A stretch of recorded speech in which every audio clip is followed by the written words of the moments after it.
ආයිබෝවන් සුබ සන්ධ්‍යාවක් ඔබෙක් වන්නේ රාත්‍රී 10:30 අපගේ ප්‍රධාන ප්‍රවෘත්ති ප්‍රකාශය සමගින්. සුපුරුදු පරිදි ප්‍රවෘත්ති මැදිරියේ සිට ඔබ හමු වන මම නදීක කරුණානායක. මම චවිකා ගුණසේකර. මුල් අවධානයේ සිරස්තල. ජන ජීවිතේ යථාවත් කිරීමේ වැඩපිළිවෙල ආරම්භයි.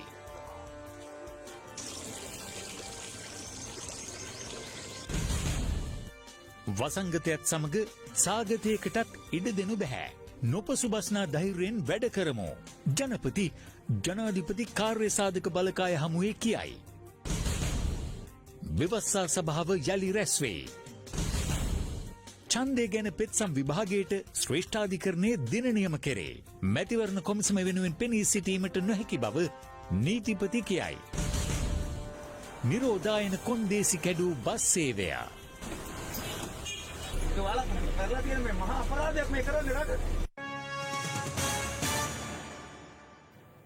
කොරෝනා වෛරසයේ ව්‍යාප්තියත් සමග අදාළ වූ ජනජීවිතය සහ ආයතන යථාවත් කිරීමේ වැඩසටහන අද පෙරවරුවේ ආරම්භ කෙරුණා. ඒ අනුව දිවයින පුරා රාජ්‍ය සහ පෞද්ගලික ආයතනවල කටයුතු ක්‍රමානුකූලව කොරෝනා වෛරසයේ රට තුළ ව්‍යාප්ත වීම හමුවේ මාස 2කට අධික කාලයක් රාජ්‍ය සහ පෞද්ගලික ආයතන తాවකාලිකව වසා දැමීමට රජය කටයුතු කළේ සෞඛ්‍ය බලධාරීන්ගේ උපදෙස් මතයි.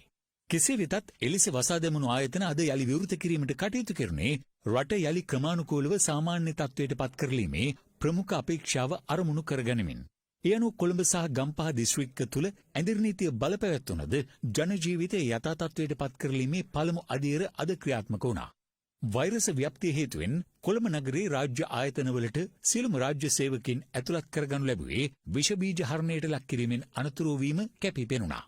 මේ කොළඹ දිස්ත්‍රික් ලේකම් කාර්යාලය පරිශ්‍රය තුළ රාජ්‍ය නිලධාරීන් අද සිය රාජකාරී යළි ආරම්භ කළ ආකාරයයි. රාජ්‍ය පරිපාලන ස්වදේශ කටයුතු පළාත් සභා සහ පළාත් පාලන අමාත්‍යාංශයද අද සිය රාජකාරී ආරම්භ කළ රාජ්‍ය ආයතන අතර වනවා. මේ බත්තරමුල්ලේ පීටි අධ්‍යාපන අමාත්‍යාංශයේ අදාළ නිලධාරීන් අද සිය සේවාසනයේදී රාජකාරී ආරම්භ කළ ආකාරයයි. බත්තරමුල්ල ආගමන විගමන දෙපාර්තමේන්තු පරිශ්‍රයේද අද රාජකාරී කටයුතු මෙලෙස ආරම්භ කර තිබෙනවා. මේ අතර ඇඳිරි නීතිය බලපැවැත්වන අතරතුර ජන ජීවිතය යථා තත්ත්වයට පත් කිරීම සම්බන්ධයෙන් පොලිස් මූලස්ථානයේද නිවේදනයක් නිකුත් කරමින් ඊට අනුගත විය යුතු ආකාරය පිළිබඳව පැහැදිලි කිරීමක් සිදු කළා. ඒ අනුව රාජ්‍ය ආයතන වෙත පෞද්ගලික වාහන වලින් සහ අදාළ ආයතනයෙන් ලබා දෙන වාහන මගින් පැමිණීමේදී උදෑසන 8:30ට පෙර සිය රාජකාරී ස්ථානයට පැමිණිය යුතුයි. පස්වරු 3-4 අතර කාල සීමාවේදී ආයතනයෙන් පිටත් වීමටත් කටයුතු කළ යුතු බවයි පොලිස් මූලස්ථානයේ දැනුම් දී තිබෙන්නේ. මීට අමතරව පෞද්ගලික ආයතනවල රැකියා සඳහා පැමිණෙන සේවකයන් උදෑසන 8:30ත් 10ත් අතර කාලය තුලදී සිය සේවාසනයට පැමිණීම සිදු කළ යුතු අතර සේවය අවසන් කර ඔවුන් රැගෙන යන වාහන පස්වරු 4-5 අතර කාලය තුල පිටත් විය යුතු බවයි පොලිසිය පෙන්වා දී ඇත්තේ. මේ අතර පොදු ප්‍රවාහන සේවා මගින් සේවයට පැමිණෙන පිරිස් ප්‍රවාහනය කිරීමේදී සෞඛ්‍ය ආරක්ෂිත ක්‍රමවේද පිළිපැදීමට අදාළ බස් හිමියන්, රේදුරන් සහ කොන්දොස්තරවරුන් ක්‍රියා කළ යුතු බවද පොලිස් මූලස්ථානයේ අදාළ නිවේදනයෙන් අවධාරණය කර තිබෙනවා. ජන ජීවිතය සහ ආර්ථිකය සක්‍රියව තබා ගනිමින් COVID-19 මර්ධනයට නොපසුබස්නා ධෛර්යයෙන් වැඩ කළ යුතුව ඇතැයි ජනාධිපති ගෝඨාභය රාජපක්ෂ මහතා පවසනවා. COVID-19 මර්ධනය සඳහා වන ජනාධිපති කාර්ය සාධක බලකාය සමග අද දහවල් පැවති සාකච්ඡාවකට එක්වෙමින් ජනාධිපතිවරයා මේ පව සඳහන් කළා. ජනාධිපති ගෝඨාභය රාජපක්ෂ මහතාගේ ප්‍රධානත්වයෙන් COVID-19 වසංගතයේ මර්ධනය සඳහා වන ජනාධිපති කාර්ය සාධක බලකාය අද දහවල් රැස් වුණා. ඊට අග්‍රාමාත්‍ය මහින්ද රාජපක්ෂ මහතා ඇතුළු සමාජිකයන් එක්ව සිටියා. මේදී ජනාධිපතිතුමා ඉදිරි අවදානම් හඳුනාගෙන පසු නොබැස වැඩ කිරීමේ අවශ්‍යතාව පෙන්වා දුන්නා. සමස්ත දිවයිනේම ආර්ථික ක්‍රියාකාරීත්වය යළි ආරම්භී තිබෙන පසුබිමක ඉදිරි සැලසුම් ක්‍රියාවට නැංවීමේදී පෙර සිදු අතපසුවීම් වලට ඉඩ නොතැබිය යුතු බව ජනාධිපතිතුමා පැවසුවා. වසංගතයක් පැවතියද ඒ සමග සාගතයකටද ඉඩ නොතිබිය යුතු බව ප්‍රකාශ කළ ජනාධිපතිතුමා පොදු ප්‍රවාහන සේවා සහ ජනතාව වඩාත් ඒකරාශී වන තැන්වලින් අහඹු ලෙස තෝරා ගන්නා පුද්ගලයන් COVID-19 පරීක්ෂණවලට යොමු කිරීමේ අවශ්‍යතාව අවධාරණය කළා. මේ සාකච්ඡාවේදී වෛරසය පැතිර යාම වැළැක්වීමට පොදු ස්ථානවල ගැවසෙන පිරිස් දැනුවත් කිරීමේ අවශ්‍යතාව සාකච්ඡාවට ලක් වුණා. පාසල් දරුවන් හැසිරවිය යුතු ආකාරය පිළිබඳ සෞඛ්‍ය අමාත්‍යාංශයේ මාර්ගෝපදේශ පදනම් කර ගනිමින් පාසල් විවෘත කිරීමේ හැකියාව සම්බන්ධයෙන්ද අද මෙම ජනාධිපති කාර්ය සාධක බලකායේ අවධානයට ලක් වුණා. ආරක්ෂක අංශ නියෝජනය කරමින් සාකච්ඡාවට එක් වූ නිලධාරීන් පෙන්වා දුන්නේ මේ දිනවල විශාල මුදලකට නීති විරෝධී මත්පැන් අලෙවි වන බවට තොරතුරු ලැබී ඇති බවයි. මේ අතර ජනාධිපතිතුමාගේ ප්‍රධානත්වයෙන් පැවති තවත් සාකච්ඡාවකදී කොළඹ නගරය ඇතුළු දිවයිනේ ප්‍රධාන නගර රැසක් කේන්ද්‍ර කරගනිමින් වේගවත් සංවර්ධන වැඩපිළිවෙලක් ක්‍රියාත්මක කිරීම පිළිබඳ සාකච්ඡාවට ගැනුණා. මේ සාකච්ඡාවට අමාත්‍යාංශ ලේකම්වරු, නාගරික සංවර්ධන අධිකාරිය, මාර්ග සංවර්ධන අධිකාරිය, ආයුර්වේද මණ්ඩලය ඇතුළු ආයතන ප්‍රධානීන් එක්ව සිටියා. මෙහිදී ජනාධිපතිතුමා ප්‍රකාශ කළේ ජන ජීවිතයේ යථා තත්ත්වයට පත් කරමින් රට විවෘත කිරීමත් සමග ඇනහිට තිබූ සංවර්ධන ව්‍යාපෘති වේගවත් කළ යුතු බවයි. විදෙස් ණය නොගෙන ආයෝජන වලින් පමණක් නාගරික සංවර්ධන වැඩ සිදුවිය යුතු බව අවධාරණය කළ ජනාධිපතිවරයා පෙන්වා දුන්නේ සියලු ව්‍යාපෘති දේශීය ප්‍රතිපත්තියකට අනුකූල විය යුතු බවයි. මෙහිදී කොළඹ හා සෙසු නගර යා කරමින් ඉදිකිරීමට අපේක්ෂිත මාර්ග පද්ධතියේ වැඩ වේගවත් කිරීමටද තීරණය කෙරුණා.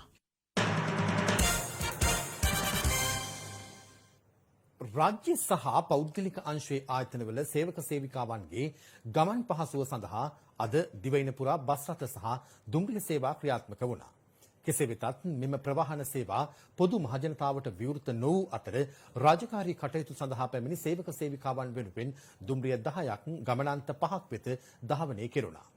මේ අතර තවදුරටත් ඇඳිරි නීතිය ක්‍රියාත්මක කොළඹ සහ ගම්පහ දිස්ත්‍රික්කවල මෙන්ම අනෙකුත් දිස්ත්‍රික්ක සියල්ලේම අද බස් රථ මගින් දිස්ත්‍රික්ක තුළ මගී ප්‍රවාහනය සිදු කෙරුණා. ඇඳිරි නීතිය මැද වූද කොළඹ සහ ගම්පහ රාජ්‍ය සහ පෞද්ගලික අංශයේ සේවක සේවිකාවන් තම රාජකාරී කටයුතු සඳහා වාර්තා කිරීම සඳහා පැවති දැඩි උනන්දුවක්. සෞඛ්‍ය ආරක්ෂිත ක්‍රමවේද අනුගමනය කරමින් ගමන් පහසුව සැලසීම සඳහා ලංකා ගමනාගමන මණ්ඩලය බස් රථ රැසක් යොදවා තිබුණා.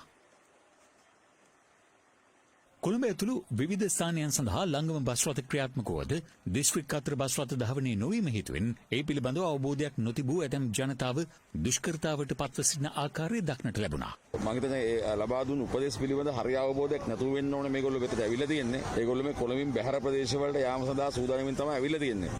මේ අතර අද පෙරවරුවේ කොළඹ බැස්ටින් මාවතේ පෞද්ගලික බස් නැවතුම්පළට බස්නාහිර පළාත් මාර්ගස්ස මගී ප්‍රවාහන අධිකාරියට අයත් කාර්යාලීය සේවකයන් නිලධාරීන් කැඳවා තිබුණද එහි බස් රථ දක්නට ලැබුණේ නැහැ. බස්නාහිර පළාත් සභාවේ මාර්ගස්ස මගී ප්‍රවාහන අධිකාරිය පස්සේ සේවකයෝ වශයෙන් අපිට සේවයට වාර්තා කරන්න කියලා උපදෙස් ලැබුණා. ඒ අනුව අපේ සේවක සියලු දෙනා අද දින සේවයට වාර්තා කළා තියෙනවා. නමුත් බස් ධාවනයක් සිදුවන්නේ නැහැ. මේ අතර කොළඹ නගරයේ රාජකාරී සඳහා පැමිණෙන රාජ්‍ය හා පෞද්ගලික අංශයේ ඇතැම් පිරිස් සෞඛ්‍ය ආරක්ෂිත ක්‍රම අනුගමනය නොකරන ආකාරය දක්නට ලැබුණා.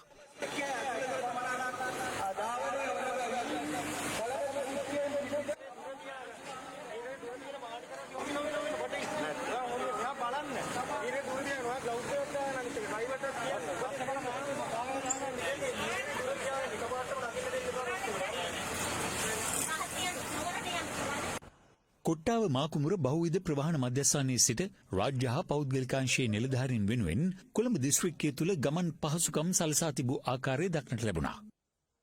ගාල්ල බස් නැවතුම්පොළ තුළද අද පෙරවරුවේ දක්නට ලැබුණේ මෙවැනි තත්ත්වයක්. මේ මාතර නගරයේ අද පෙරවරුවේ දක්නට ලැබුණු තත්ත්වයයි.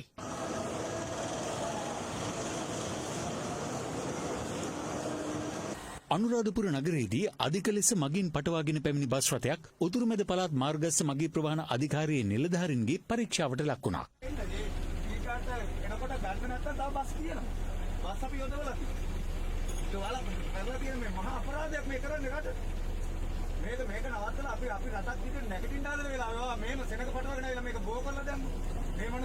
අනතුරුව වැඩිපුර රැගෙන ගිය මගින් බසෙන් ඉවත් කෙරුණා.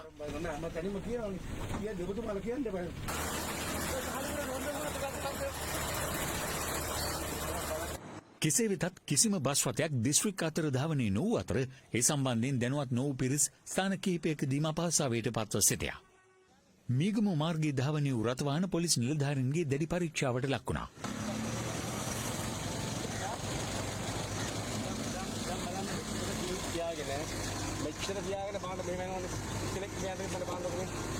බස් සංගම් ඒ වගේම කාර්යාල ප්‍රවාහන සේවා ත්‍රිවීල් මේ සියලුම දෙනා හෙට උදේ කැඳවල තියෙනවා. අපි ඒගේ ප්‍රශ්න පිළිබඳව සාකච්ඡා කරලා සෞඛ්‍ය උපදෙසුත් අනුව යම් සහනයක් ලබා දීමට හැකියාවක් තියනවාද කියන එක පිළිබඳව අපි අවසාන තීන්දුවක් හෙට දිනේ ගන්න බලාපොරොත්තු වෙනවා. අද අපේ බස් රථ සැලකිය යුතු ප්‍රමාණයක් යොදවලා තියෙනවා. 95%ක්ම සාර්ථකව ඒ රාජ්‍ය සේවකයන්ගේ ප්‍රවාහන කටයුත්ත සිද්ධ වෙලා තිබෙනවා. සමහර තැන්වල අඩුපාඩු වෙලා තියෙනවා. අපි ඒක පිළිගන්නවා. ඒකට ප්‍රධාන හේතුව තමයි අපේ සේවකීනුත් එන්න උනේ අද උදේ ඇඳින් නීතිය ඉවත් වුණාට පස්සේ. එතකොට ඒ නිසාවෙන් පස් ගමනාගමනයේදී යම් අඩුපාඩු වෙලා තියෙනවා. අපි ඒවත් ඉදිරි දිනවල නිවැරදි කරන්න අවශ්‍ය පීවර ගන්නවා. හොඳට හැසිරුණොත් මම හිතන්නේ ඉතා ඉක්මනින් මේ රටෙන්ම ඇඳින් නීතියත් ඉවත් කරගෙන අපිට පෙර පරිදි රට යම් මට්ටමකට ගෙනියන්න පුළුවන්.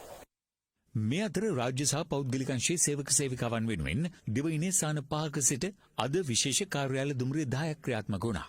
මෙහි ගමන් ගැනීමට සුදුසුකම් ලබා සිටියේ අදාළ ආයතන ප්‍රධානීන් විසින් නම් කර දුම්රිය දෙපාර්තමේන්තුවට එවන ලද ලැයිස්තුවේ සිටි පුද්ගලයන් පමණයි. අද පෙරවරුවේ කාර්යාල දුම්රිය 10ක් බෙලියත්ත, හලාවත, මහනුවර, අවිස්සාවේල්ල සහ මහව යන නගරවල සිට කොළඹ බලා ධාවනය කෙරුණේ යුද හමුදා ආරක්ෂා මැද්දේ. මේ අදාළියුම් 5-10ට බෙලියත්ත දුම්රිය සානයෙන් කොළඹ බලා පිටත් වූ දුම්රියයි. මගින් තිදෙනෙකු බෙලියත්තේ සිට දුම්රියෙන් ගමන් කිරීමට සුදුසුකම් ලබා තිබුණත් අදාළියුම බෙලියත්ත දුම්රිය සානයට පැමිණියේ එක් මගියෙකු පමණයි. එම දුම්රිය ගාල්ල දුම්රිය සානයට පෙරවරු 6:55ට පැමිණි අතර මගින් 33 දෙනෙකු ගාල්ලේ සිට දුම්රියෙන් ගමන් කිරීම සඳහා සුදුසුකම් ලබා සිටියා. ඒත් එම දුම්රිය සානයෙන් දුම්රියට එක් වූයේ මගින් 18 දෙනෙකු පමණයි. මේ අතර අවිස්සාවේල්ලේ සිට කොළඹ බලා කැලණිවැලි මාර්ගයේ ධාවනය වන දුම්රිය දින 52කට පසු අද පෙරවරු 6ට කොළඹ කොටුව බලා පිටත් වුණා. ඒ සඳහා මගින් 8 දෙනෙකු සුදුසුකම් ලබා සිටියද එම ස්ථානයට පැමිණ සිටියේ මගින් 9 දෙනෙකු පමණයි. මාව දුම්රිය ස්ථානයේ සිට තවත් කාර්යාල දුම්රියක් අදාළවම 5:30ට කොළඹ බලා පිටත් වුණා. මහවින් දුම්රිය ගමන් කිරීම සඳහා 9 දෙනෙකු නම් කර තිබුණද දුම්රිය ගමන් කළේ 2 දෙනෙකු පමණයි. මේ අතර මහනුවර සිට අදාළියම 5ට කොළඹ කොටුව බලා කාර්යාල දුම්රියක් පිටත් වූ අතර ඒ සඳහා නම් කර තිබූ 17 දෙනාගෙන් මහනුවර දුම්රිය ස්ථානයට පැමිණ සිටියේ 7 දෙනෙකු පමණයි. මෙම කාර්යාල දුම්රිය අද පෙරවරුවේ කොටුව දුම්රිය ස්ථානයේ වෙත ළඟා වුණා. පොදු ප්‍රවාහන සේවය පාවිච්චි ගන්නේ මාස 2කට පස්සේ. උපරිම ආරක්ෂාවක් තියෙනවා. එන්න අතරතුරේදී ශ්‍රී ලංකා නාමිකෙන් උපරිම ආරක්ෂාව දුන්නා. ඒකට ගොඩක් ස්තුතිවන්ත වෙනවා.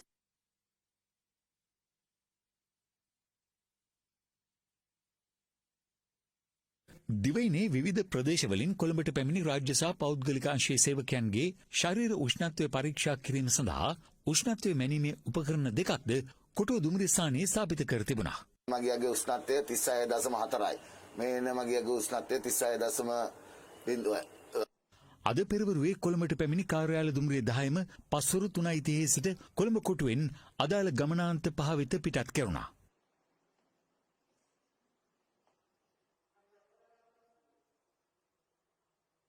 අද උදෑසන සිය රාජකාරී සඳහා කොළඹට ආපු ජනතාව තමයි මේ විදිහට තමන්ගේ නිවෙස් වෙත යන්නේ. ඉතින් මා රැඳී සිටින මේ බෙලියත්ත බලා දහවන වෙන දුම්රිය. මේ දුම්රිය ගාල්ල මාතර හරහා තමයි බෙලියත්ත ප්‍රදේශ ළඟා වෙන්නේ. ඉතින් අද උදෑසන මෙලෙස ආපු මගී ජනතාව තමන්ගේ ටෝකන් පත ඉදිරිපත් කළ තමයි දුම්රියට ගොඩ වුණේ. එලෙසම ඉදිරි සතිය සඳහා අද දින සිට බදාදා දින දක්වා අපේ වෙබ් අඩවිය ඔස්සේ අදාළ වෙන් කරගා ගැනීම අදාළ ආයතන ප්‍රධානීන් හරහා සිදු කරගත ඇති බවද කාර්මිකව දන්වා සිටිනවා. මේ අතර දිස්ත්‍රික්ක 23කට ඇඳිරි නීතිය ඉවත් කිරීමත් සමග එම ප්‍රදේශවල ජන ජීවිතය අද ක්‍රමයෙන් යථා තත්ත්වයට පත්වන ආකාරය දක්නට ලැබුණා. මේ එම දිස්ත්‍රික්කවල ජනතාව එදිනෙදා කටයුතු ආරම්භ කළ ආකාරයයි. මාසිකාමාරකට ආසන්න කාලයක් ඇඳිරි නීතිය ක්‍රියාත්මක වූ පුත්තලම දිස්ත්‍රික්කයේ ඇඳිරි නීතිය අද ලිහිල් කිරීමත් සමග ජනතාව නගරයට ඇදී එන අයුරු දක්නට ලැබුණා.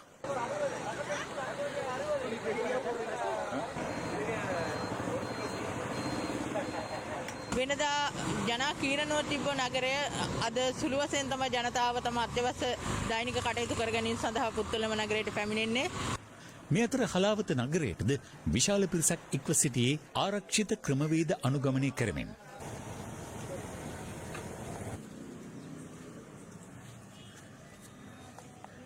තවදුරටත් ඇඳිරි නීතිය ක්‍රියාත්මක ගම්පහ දිස්ත්‍රික්කයේද ජනතාවගේ කටයුතු සීමා සහිතව සිදුවන අතර මිනුවන්ගොඩ නගරයේ ජනතාව දැනුවත් කිරීම මෙලෙස සිදු වුණා.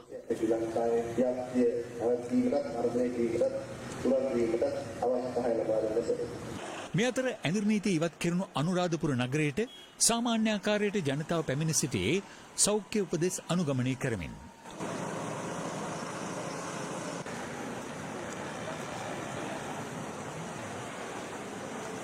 අයාපත් කාලගුණය හමුවේ ගාල්ල නගරයේද කටයුතු අද සිදුවුණේ තරමක් මන්දගාමීවයි.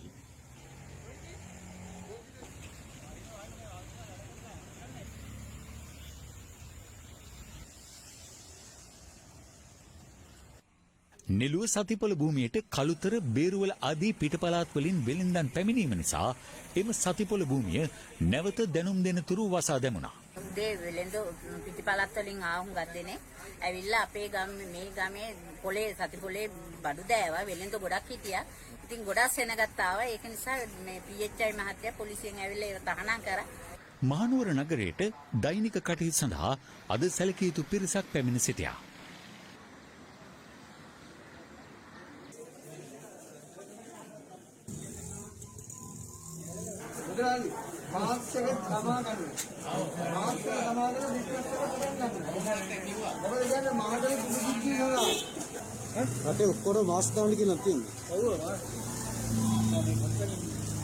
මේ අතර කළුතර සිට කොළඹ දිස්ත්‍රික්කයට පැවිසෙන මායිම වන බණ්ඩාරගම කිඳල්පිටිය පොලිස් මොරපොළ පසු කර යාමට දිනියායේ සිට පැමිණි 5 දිනක රැගත් ත්‍රිරෝද රථයක් දැඩි අවවාද මත නිදහස් කළා.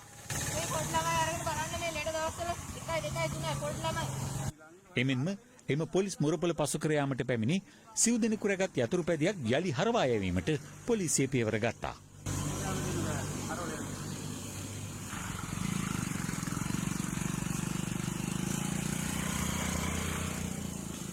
ඇඳුරු නීති ඉවත් කිරීමත් සමග වවුනියාවේ ජන ජීවිතය සාමාන්‍ය පරිදි සිදුවන අයුරු දැකගත හැකි වුණා. මේ අතර හැට නගරයේ ඇතුළු වතුකරේ ජනතාව මෙලෙස සිය රාජකාරී ආරම්භ කළා. මේ අතර රත්නපුර දිස්ත්‍රික්කයේද ජන ජීවිතය අද යථා තත්ත්වයට පත් වී තිබුණත් මැණික් වෙළඳාමේ කටයුතු තවමත් ආරම්භ වී නැහැ.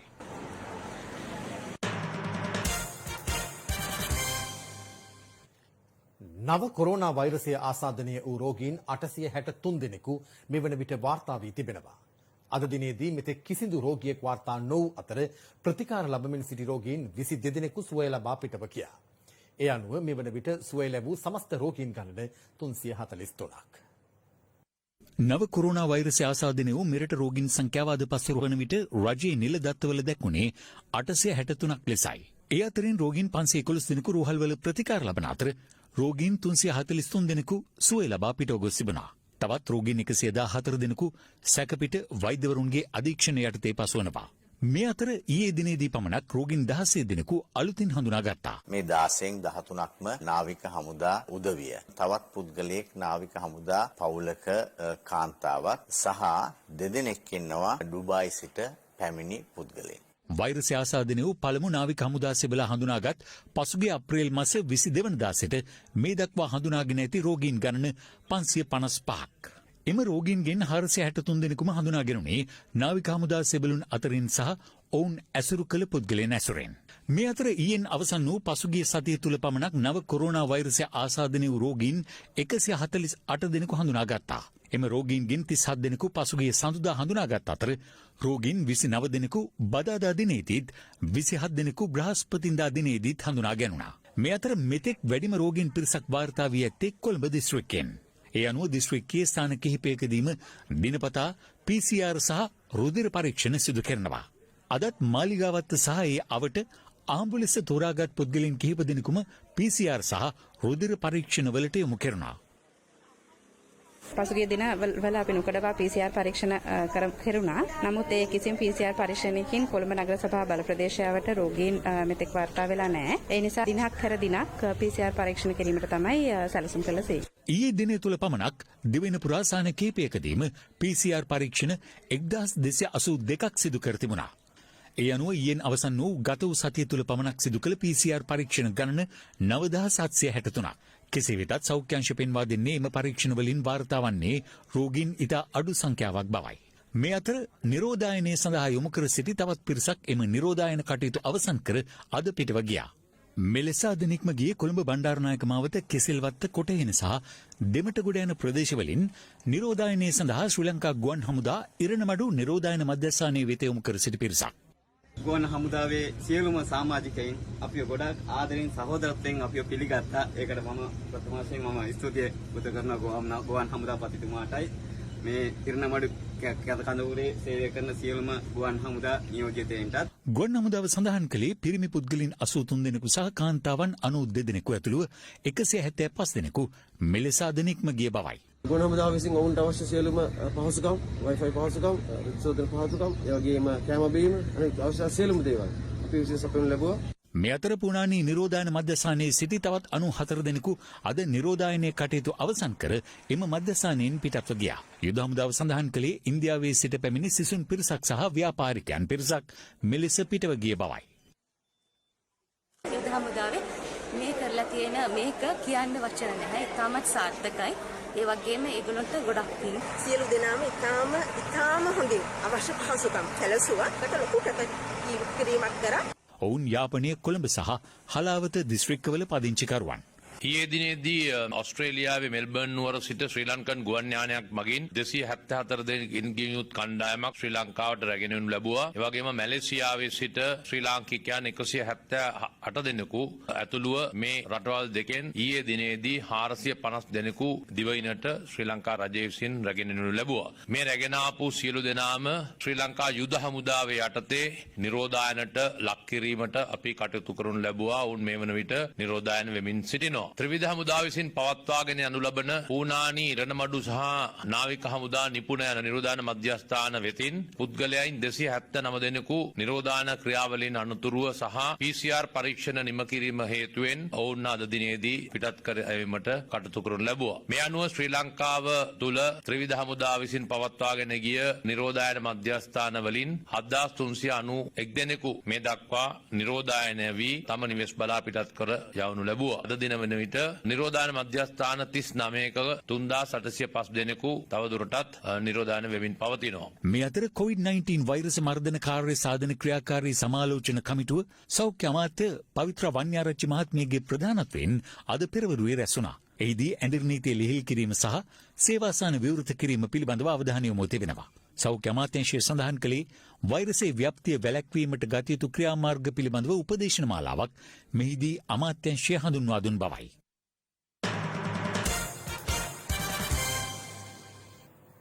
ජුනි මාස 20 වෙනිදා පාර්ලිමේන්තු මැතිවරණය පැවැත්වීම අභියෝගයට ලක් කරමින් ගොනු කර ඇති පෙත්සම් සලකා බැලීම ලබන 18 සහ 19 යන දිනවල සිදු කිරීමට ශ්‍රේෂ්ඨාධිකරණය අද තීරණය කළා.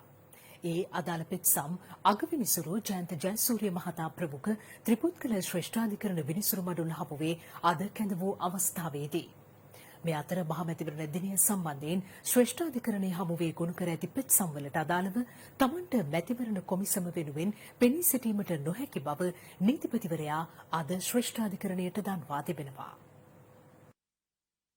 පාර්ලිමේන්තුව වෙසුරා හැරීමෙන් අනතුරුව පසුගිය අප්‍රේල් 25 වනදා මහමැතිවරණය පැවැත්වීමට තීරණය කෙරුණද රට තුළ පැවති කොරෝනා වෛරස තත්ත්වයේ සැලකිල්ලට ගනිමින් කොමිසම යලි තීරණය කළේ එළඹෙන ජුනි 20 වනදා මහමැතිවරණය පැවැත්වීමටයි. මේ අතර ඉදිරි මහමැතිවරණයට නාම යෝජනා කැඳවීමේදී නිවාඩු දින ලෙස සැලකෙන මාර්තු 17, 18 සහ 19 යන තෙදින නාම යෝජනා බහර ගැනීම සිදු කළද එය නීති අනුකූල නොවන බවට විවිධ මත පළ වුණා.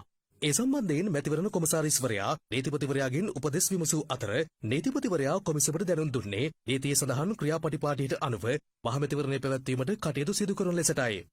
කෙසේ වෙතත් පාර්ලිමේන්තු මහමැතිවරණය ජුනි මාස 20 වනදා පැවැත්වීමට මැතිවරණ කොමිසම් සභාව නිකුත් කර ඇති ගැසට් නිවේදනය ආණ්ඩුක්‍රම ව්‍යවස්ථාවේ ප්‍රතිපාදන වලට පටහැනි බවට ප්‍රකාශයට පත් කරන ලෙස ඉල්ලා ගොනු කර ඇති පෙත්සම් 7ක් අද ශ්‍රේෂ්ඨාධිකරණයේ හමුවේ සලකා බැලුණා. නීතිඥ චරිත ගුණරත්න විකල්ප ප්‍රතිපත්ති කේන්ද්‍රය සමගී ජන බලවේගය මාධ්‍යවේදී වික්ටර් අයිවන් ඇතුළු පාර්ශව 7ක් මැතිවරණය පැවැත්වීම අභියෝගයට ලක් කරමින් මෙම මූලික අයිතිවාසිකම් පෙත්සම් ඉදිරිපත් කර තිබුණා. පෙත්සමේ වගෝත්තරකරුවන් ලෙස නීතිපතිවරයා මැතිවරණ කොමිසමේ සභාපති මහින්ද දේශප්‍රිය සහ එහි සමාජිකයින් වන එන්.ජේ. අබේසේකර සහ රත්නජීවන් හූල් නම් කර ඇති අතර පෙත්සම්කරුවන් සිය පෙත්සම් මගින් වැඩිදුරටත් පෙන්වා දී ඇත්තේ ආණ්ඩුක්‍රම ව්‍යවස්ථාවට අනුව පාර්ලිමේන්තුව විසිරුවා හැරීම සිදු වූ දින සිට මාස 3ක් ඇතුළත මහමැතිවරණ පවත්වා මීළඟ නව පාර්ලිමේන්තුව රැස්විය යුතු බවට ප්‍රතිපාදන සලසා ඇති බවයි. මේ අනුව පාර්ලිමේන්තුව විසිරුවා හැරි දින සිට මාස 3ක් ඇතුළත නව පාර්ලිමේන්තුවක් රැස් කිරීමට ඇති හැකියාව අහිමි වීම තුළින් ජනාධිපතිවරයා විසින් පාර්ලිමේන්තුව විසිරුවා හරිමින් නිකුත් කර තිබෙන ගැසට් නිවේදනය නීතිය ඉදිරියේ බලරහිත බව පෙත්සම්කරුවන් පෙන්වා දෙනවා. මේ නිසා පෙත්සම්කරුවන් ඉල්ලා සිටින්නේ ජුනි මාස 20 වනදා මහමැතිවරණය පැවැත්වීමට අදාළ ගැසට් නිවේදනය සහ ඉකුත් මාර්තු මාස 2 වනදා පාර්ලිමේන්තුව විසිරුවා හරිමින් ජනාධිපතිවරයා විසින් නිකුත් කර තිබෙන ගැසට් නිවේදනය తాවකාලිකව අත්හිටුවීමේ අතුරු නියෝගයක් නිකුත් කරන ලෙසයි. එමෙන්ම පෙත්සම්කරුවන් වැඩිදුරටත් පවසන්නේ පාර්ලිමේන්තුව මගින් සම්මත කළ විසර්ජන පනතට අනුව වත්මන් රජයට රාජ්‍ය අරමුදල් වැය කිරීමට බලය හිමිවන්නේ පසුගිය අප්‍රේල් 30 වනදා දක්වා පමණක් බවයි. මේ තත්ත්වය හමුවේ පාර්ලිමේන්තුවේ අනුමැතියකින් තොරව රජය විසින් රාජ්‍ය අරමුදල් වැය කිරීම ආණ්ඩුක්‍රම ව්‍යවස්ථාවට පටහැනි බව පවසන පෙත්සම්කරුවන් මෙම ක්‍රියාව තුළින් සිය මූලික අයිතීන් උල්ලංඝනය වී ඇති බවට තීන්දුවක් ලබා දෙන ලෙසට ශ්‍රේෂ්ඨාධිකරණයෙන් වැඩිදුරටත් ඉල්ලා තිබෙනවා. මේ අනුව අදාළ පෙත්සම් අද සලකා බැලුනේ අගවිනිසුරු ජයන්ත ජයසූරිය, මොරදු ප්‍රනාන්දු සහ එස් තුරේරාජා යන විනිසුරුන්ගෙන් සමන්විත ත්‍රිපුද්ගල ශ්‍රේෂ්ඨාධිකරණ විනිසුරු මඩුල්ල හමුවේ. එහිදී මුලින්ම නීතිඥ චරිත ගුණරත්න මහතා විසින් ඉදිරිපත් කළ මූලික අයිතිවාසිකම් පෙත්සම කැඳ වූ අතර පෙත්සම්කරු වෙනුවෙන් පෙනී සිටි ජනාධිපති නීතිඥ එම්.ඒ. සුමන්දිරන් මහතා අධිකරණයේ හමුවේ කරුණු දක්වමින් මහමැතිවරණයට අදාළ මනාප අංක නිකුත් කිරීමේ කටයුතු හෙට දින සිදුවීමට නියමිතව ඇති බව සඳහන් කළා. එසේ වුවහොත් අපේක්ෂකින් වේදිවලට බැස ගෙයින් ගෙට ගොස් ප්‍රචාරක කටයුතු ආරම්භ කිරීමට ඉඩ තිබෙන බවත් එතුළින් විශාල සෞඛ්‍යමය තර්ජනයක් මතුවීමට ඉඩකඩ ඇති බවත් සුමන්දිරන් මහතා පෙන්වා දුන්නා. මේ හේතුවෙන් මැතිවරණ කටයුතු පැවැත්වීම අත්හිටුවීමේ අතුරු සහන නියෝගයක් නිකුත් කරන ලෙස ජනාධිපති නීතිඥවරයා ඉල්ලා සිටියා. ඊට ප්‍රතිචාර දක්වමින් අගවිනිසුරුවරයා ප්‍රමුඛ ත්‍රිපුද්ගල විනිසුරු මඩුල්ල සඳහන් කර සිටියේ වගඋත්තරකාර මැතිවරණ කොමිසමේ සමාජිකයන්ගෙන් කරුණු විමසීමකින් තොරව මෙවැනි අතුරු සහන නියෝගයක් ප්‍රකාශයට පත් කිරීම අසීරු බවයි. කෙසේ වෙතත් මේ සම්බන්ධයෙන් තීරණයක් ගැනීමට මැතිවරණ කොමිසමට හැකියාවක් පවතින බව අගවිනිසුරුවරයා පෙන්වා දුන්නා. ඉන්නතුරුව මෙම නඩු සියල්ල හදිසි නඩු කටයුතුසේ සලකා කරුණු තහවුරු කිරීමට කෙටි දිනයක් ලබා දෙන ලෙස ජනාධිපති නීතිඥ එම්.ඒ. සුමන්දිරන් මහතා අධිකරණයෙන් ඉල්ලා සිටියා. මේ අනුව අදාළ පෙත්සම් සියල්ල සලකා බැලීම සඳහා ලබන 18 වනදා සහ 19 යන දිනවල කැඳවීමට ත්‍රිපුද්ගල ශ්‍රේෂ්ඨාධිකරණ විනිසුරු මඩුල්ල නියම කළා. මෙම පෙත්සම් වලට එරෙහිව අතරමැදි පෙත්සම් 8ක්ද ශ්‍රේෂ්ඨාධිකරණයේ හමුවේ ඉදිරිපත් කර තිබුණා. පූජ්‍ය මුරුත්තෙට්ටුවේ ආනන්ද හිමි, ගුණදාස අමරසේකර මහතා ඇතුළු පිරිසක් විසින් එම අතරමැදි පෙත්සම් ඉදිරිපත් කරනු ලැබුවා. තවදුරටත් අතරමැදි පෙත්සම් තිබේ නම් ඒවා හෙට පස්වර 3ට පෙර ගොනු කිරීමට පියවර ගන්නා ලෙස ත්‍රිපුද්ගල විනිසුරු මඩුල්ල නීතිඥවරුන්ට දැනුම් දුන්නා. මෙම පෙත්සම කැඳවනු ලැබූ අවස්ථාවේදී එහි වගෝත්තරකරුවන් ලෙස නම් කර සිටින මැතිවරණ කොමිසම වෙනුවෙන් තමන් පෙනී නොසිටින බව නීතිපතිවරයා වෙනුවෙන් පෙනී සිටි අතිරේක සොලිසිටර් ජෙනරාල් ඉන්දිකා දේවමුනිද සිල්වා මහත්මිය දන්වා සිටියා. මේ අතර මැතිවරණ කොමිසමේ සමාජික මහාචාර්ය රත්නජීවන් හූල් මහතා වෙනුවෙන් පෞද්ගලිකව නීතිඥවරයෙක් අධිකරණයේ හමුවේ පෙනී සිටීමද විශේෂත්වයක්. නොමිනේෂන් අංක බාර දුන්නට පස්සේ අපේක්ෂිත දේශපාලන වේදිකාවලට නගිනවා. ඒ දේශපාලන වේදිකාවට නැගලා මේක කරගෙන යනකොට මේ රෝගය පැතිරෙනවා. මේ වසංගතය පැතිරෙනකොට කවුද ඕකට වග කියන්නේ? ඒකට වග කියන්නේ කෙනෙක් නැතිව යනවා. ඕක තමයි අන්තිමට වෙන්නේ. මේ අවස්ථාවේ මැතිවරණයක් තියනවද නැද්ද කියලා තීරණය කරන්නේ මැතිවරණ කොමිසම. ඉතින් ඒ සම්බන්ධයෙන් අපි කිසිම ආකාරයේ බලපෑමක් කරන්නේ නැහැ. මම දන්නේ ඇයි විපක්ෂයේ අද බොහොමයක් දෙනෙක් මේ මැතිවරණය කල් දාන්න අධිකරණ ඉදිරියට ඇවිල්ලා උත්සාහ කරන්නේ. ඉතින් මේ අවස්ථාවේ අපි මැදිහත් වෙන්නේ ඒ අසාධාරණ ඉල්ලීම නවත්තන්න. ව්‍යවස්ථාදායක සභාවේ රැස්වීමක් කතානායක කරු ජයසූරිය මහතාගේ ප්‍රධානත්වයෙන් අද පැවැත්වුණා. පාර්ලිමේන්තුවේ සංනිවේදන දෙපාර්තමේන්තුව නිවේදනය කළේ එහිදී මැතිවරණ කොමිසම් සභාවේ කාර්යභාරය පිළිබඳව ආණ්ඩුක්‍රම ව්‍යවස්ථාවේ පූර්ණ විශ්වාසය පළ වූ බවයි. හිටපු කතානායක කරු ජයසූරිය මහතාගේ ප්‍රධානත්වයෙන් ආණ්ඩුක්‍රම ව්‍යවස්ථාදායක සභාව අද පැවැත්වුණේ කතානායක නිල නිවසේදී. ඊට අග්‍රාමාත්‍ය මහින්ද රාජපක්ෂ, හිටපු විපක්ෂ නායක සජිත් ප්‍රේමදාස යන මහත්වරුන් ඇතුළු ව්‍යවස්ථාදායක සභාවේ නියෝජිතින් සහභාගී වුණා. මෙහිදී මැතිවරණ කොමිසමේ සහ අල්ලස් කොමිසමේ ක්‍රියාකාරීත්වය සම්බන්ධයෙන් අදහස් සුවමාරු වී තිබෙනවා.